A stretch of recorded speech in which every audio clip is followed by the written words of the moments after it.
گھر پر تراویح 2-2 رکعت کر کے ہوگی. کوشش کریں کہ جتنی صورتیں آپ کو زبانی آتی ہیں وہ ساری کی ساری آپ پڑھ لیں. آپ یہ بھی کر سکتے ہیں کہ ہر 2 رکعت میں ساری صورتیں پڑھ لیں تاکہ آپ کا قیام لمبا ہو جائے. اور اگر آپ قرآن کھول کے پڑھنا چاہتی ہیں تو اس کے لیے یہ ہے کہ ساتھ ایک ٹیبل رکھ لیں جس پہ آپ سپارہ جو آسانی سے رکھ اور اٹھا سکیں. تو قیام میں آپ سپارہ اٹھا کے کھول کے پڑھ لیں اگر آپ کی قرات ٹھیک ہے.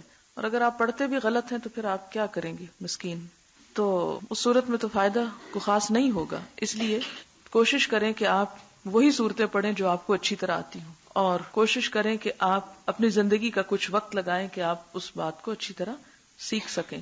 اس میں ایک بات یاد رکھیں کہ اگر آپ سپارہ کھول کر پڑھ ہی رہے ہیں تو آپ کی حرکت کثیر نہیں ہونی چاہیے، کیونکہ حرکت کثیر نماز میں خلل ڈالتی ہے. حرکت کثیر کا مطلب ہے یہ نہیں کہ آپ اس کو کھول کے کھڑے ہو جائیں، پھر ایک ورقہ آگے پلٹیں، پھر پیچھے پلٹیں، پھر آپ ادھر ادھر دیکھیں، پھر آپ بند کر کے رکھیں. یہ چیزیں جو ہیں یہ درست نہیں. نماز کا اپنا خشوع و خضوع اور نماز کا اپنا احترام جو ہے وہ باقی رہے گا. فرض نمازوں کے علاوہ نفل نمازوں میں قرآن کریم سے دیکھ کر تلاوت کرنا جائز ہے. حضرت عائشہ رضی اللہ تعالی عنہ کے غلام ذکوان قرآن کریم سے دیکھ کر نماز پڑھایا کرتے تھے. اسے بخاری نے روایت کیا ہے. صرف خود نہیں پڑھتے تھے بلکہ پڑھاتے بھی. اب اس کا یہ مطلب نہیں کہ سب حفظ بند کرتے یا حفظ کرنا چھوڑ دیں اور صرف آسان طریقہ اختیار کر لیں. نہیں، حفظ کرنے والے حفظ کریں، لیکن پاسبل نہیں کہ ہر جگہ حافظ موجود ہو. تو پھر ایسے میں تو قرآن پاک نماز انسان پڑھ ہی نہیں سکتا. تو یہ چیز چونکہ صحابہ کے سامنے ہوئی اور کسی نے اس کو رد نہیں کیا، اس کا انکار نہیں کیا، منع نہیں کیا، ناپسند نہیں کیا، تو اس لیے اس کا جواز موجود ہے. نفلی عبادت میں جب تک شوق اور رغبت رہے کرتے رہنا چاہیے. تکلیف یا تھکاوٹ محسوس ہو تو چھوڑ دینا چاہیے. عبادت میں اعتدال پسندیدہ ہے.